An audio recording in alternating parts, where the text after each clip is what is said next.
Hey guys, Brockshield here. Picking back up where we left off. The Holy Bible, King James Version. The Gospel of Mark, chapter 5.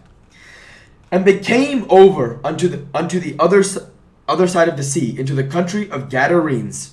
And when he was come out of the ship, immediately there met him out of the tombs a man with an unclean spirit, who had his dwelling among the tombs, and no man could bind him, no, not with chains, because that had been often bound with fetters and chains, and the chains had been plucked asunder by him, and the fetters broken in pieces, neither could any man tame him.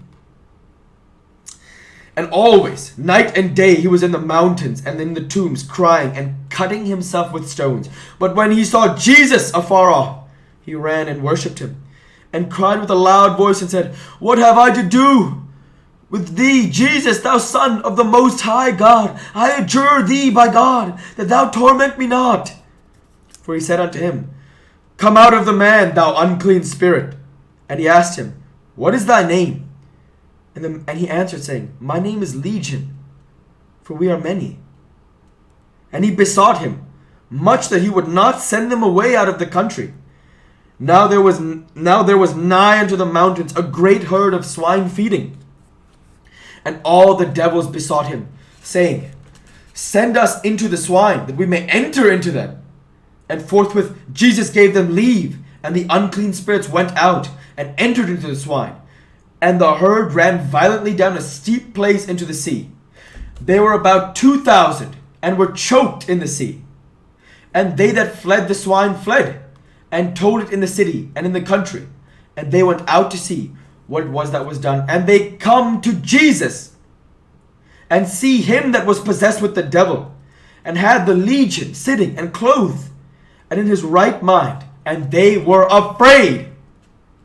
And they that saw it told them how it befell to him that was possessed with the devil, and also concerning the swine. And they began to pray him to depart out of their coasts.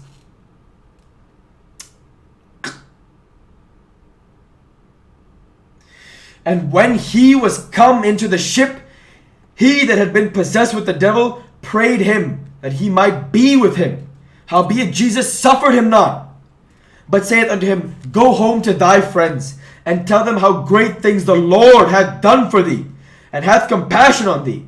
And he departed, and began to publish in Decapolis how great things Jesus had done for him. And all men did marvel. And when Jesus was passed over again by ship unto the other side, much people gathered unto him, and he was nigh unto the sea.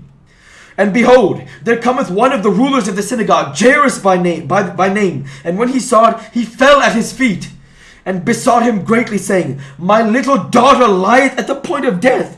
I pray thee, come and lay hands on her. Lay thy hands on her, and that she may be healed, and she shall live. And Jesus went with him.